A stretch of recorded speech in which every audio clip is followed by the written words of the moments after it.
અમીરગઢ પંથકમાં ફરી લૂંટારૂ ટોળકી સક્રિય બની। સરોત્રા ઘાટા ગામ વચ્ચે ટોળકીએ વાહન ચાલકો પર હુમલો કરી લૂંટ આચરી। 2 વાહનો પર હુમલો કરી 1.75 લાખના દાગીના લૂંટી લીધા।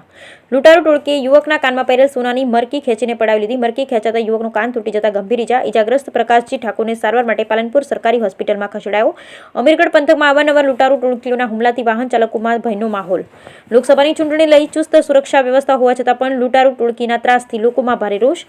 લૂંટ આચરનાર તત્વો સામે કડક કાર્યવાહી કરવા સ્થાનિક લોકોની માંગ। બ્યુરો રિપોર્ટ ભરત ઠક્કર, ડીસા, બનાસકાંઠા।